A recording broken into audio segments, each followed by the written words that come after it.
Okay, so here we have parkzone sukhoi SU-26. Right out of the box, the sukhoi was nose heavy, as everybody knows, I'm sure. So what I wanted to do is not to add weight because it seems underpowered with the stock motor that I still have. My last flight was with the stock prop. I have not posted a flight yet with my new GWS 5043 prop, which I will, and it flies a lot better.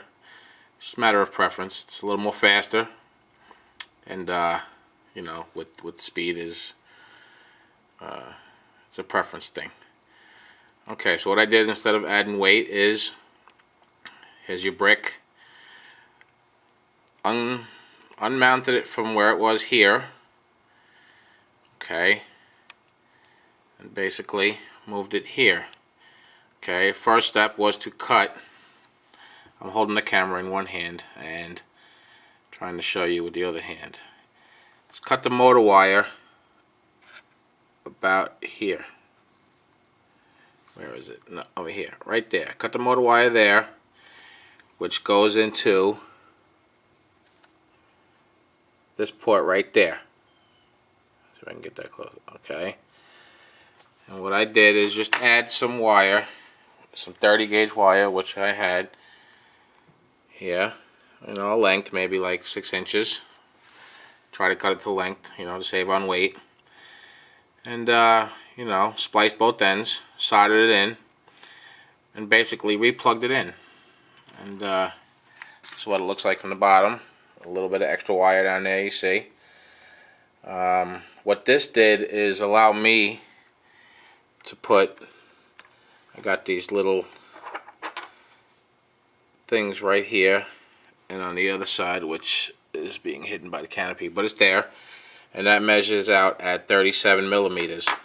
So I focused on that 37 millimeter center of gravity, which I felt needed.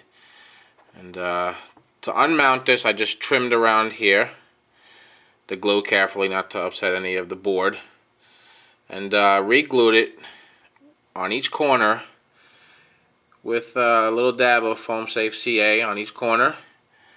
Then I sprayed some of the activator onto the tip of an X-Acto knife and just barely touched the edge where the glue is, let it drip on there, not to upset the components of the board. Okay, seems to hold real well, very tight. I moved it around my fingers a lot, doesn't move. Canopy fits over that pretty well. You have to retape the wire for the aileron servo, as of not to get in the way. Right there, you see. Okay. Anything else that I missed? Center of gravity is now at 37 millimeters. Flies like a dream. I marked a few points on the battery case there, those black dots on the edge. I do fly with my stock prop at times when I feel like flying with that prop, and I move it down to 36. You know, and at least this way, with that brick moved back, you have room with the battery now to move up and down to where you like.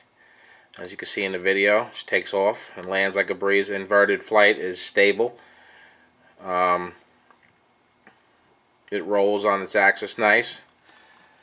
It's just it's a whole different plane. You won't even know it's the same plane, guaranteed. These little things I have there are actually like dressing washers from my T-Rex. Just glued them on there. Not even 1/10 of a gram.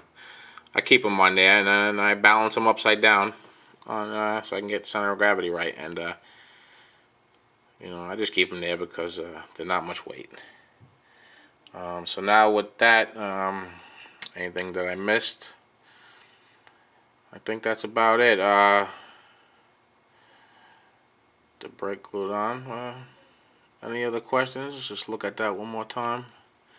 If there's any questions, you can write to me. It's pretty basic. Oh, one more thing I forgot. Cutting You got to cut the push rods. Where I pulled them apart was back here, right where you see that white shrink wrap, which is my own. After installing the brick must be installed first. Then, once that dries and is glued in place where you'd like, you do one rod at a time, and with the two pieces matched up right at that joint where the shrink wrap is, make sure your control surface is dead center and glue them together. And I heat shrinked them. I heat shrinked it first, and that's just like a retainer tube. And once I got it to where I'd like it, I slid the tube back, dropped some glue in there, and slid it back over, and held it till it dried. And it's pretty basic, you know. Make sure you cut the rods accurate one time, otherwise you will be buying more. And that's about it. That's the only way to go without adding weight. And when I got to the field that day after doing this, it flew like a dream. No other mods necessary. I did shave off that little underneath air induction, which I don't even think made a difference. I'm applying a 130 milliamp Outrage 15C battery, which woke this plane right up as well because of the higher discharge rate. I suppose. Everything else, I will post a new video with this new prop on as soon as I can. Any questions? Just give me just write to me. Thanks. Bye.